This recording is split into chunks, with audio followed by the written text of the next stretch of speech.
Welcome to another episode of Bourbon Saturdays, and this week I also decided to take a look at Impy's Island. A film with a tagline, Who Said Dinosaurs Were History?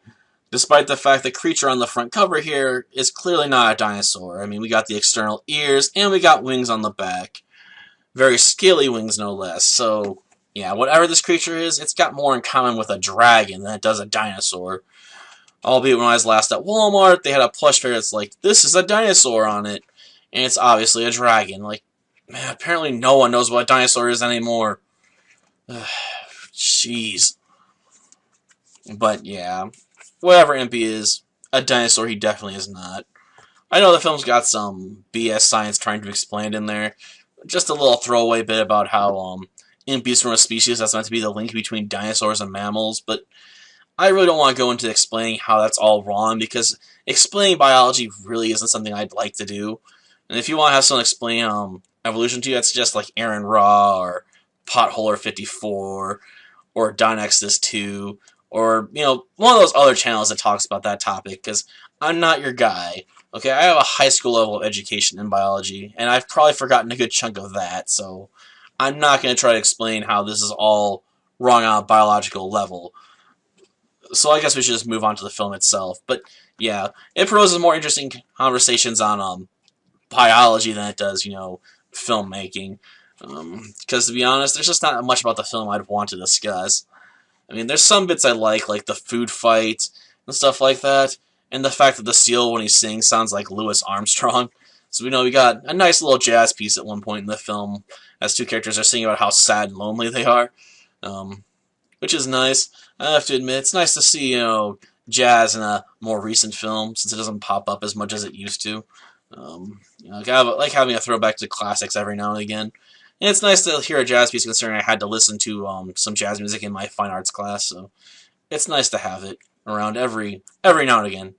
Not too much, though. Too much would be bad, It's not really my favorite style. But in small doses, it's okay. Though I have to wonder if they were playing a recording of Louis Armstrong, or if the person they had singing is just very good at impersonating the guy. Either or is fine with me. Just a question, As far as the overall story of the film goes, it's okay. I mean, you got this king who lost his crown, so he's not really considered a king anymore, and he comes to the island to hunt Impy because he heard about him, because the professor decided, I gotta brag to my colleagues, I finally found my Impysaurus. You're gonna be so sorry, because I have proof for my claims now. And the king shows up, he's like, I'm gonna hunt this Impysaurus, because I have to hunt rare animals and drive them into extinction, put their heads on my wall. Because that's how I make myself feel better about losing my crown. I kill rare animals. And, yeah, he shows up and tries to shoot Impy. And eventually, when they get trapped in the cave by the king, shooting the wrong thing, because he's afraid of the giant enemy crab, because, what film's complete without a giant enemy crab? I mean, you got have those in video games, too. I mean, what video game isn't improved by the appearance of a giant enemy crab? Honestly, the crab's probably more memorable than a lot of the other stuff in the film, which is kind of messed up. I guess it just tells you how much giant enemy crabs stand out. You see a giant enemy crab, you're not gonna forget it, okay? Full Metal Alchemist and the Fallen Angel, like, giant enemy crab, boom. It's not stuck in your mind. You can't forget that game. Just the crab. Heck, even Luminous Arc 2 had giant enemy crabs, and yes, now I know I'm going on a rant about games and stuff with giant enemy crabs, but let's face it, giant enemy crabs stand out. I mean, let's face it, why do you think people remember Genji, Days of the Blade? Because of the crab.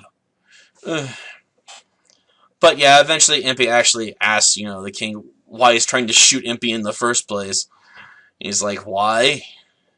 Because I'm sad, that's why. And after that, they become friends, and everything's all hunky-dory. So yeah, the movie ends on a happy ending. And everyone gets to go off, having their laughs and stuff, Have all the lulls about, the invisible fish. My last hunting specimen. Won't the professor be so surprised when he meets the legendary invisible fish? It's quite an impressive fish, being invisible.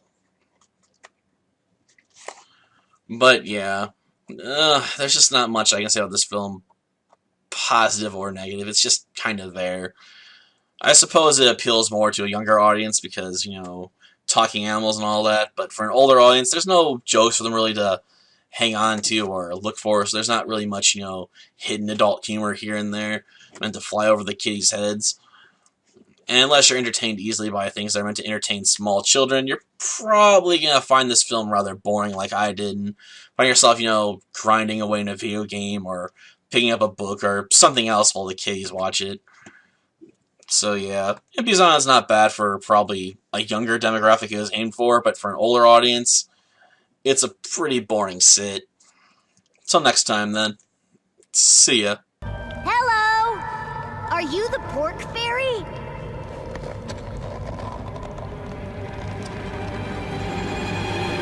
Guess not. That's my mistake.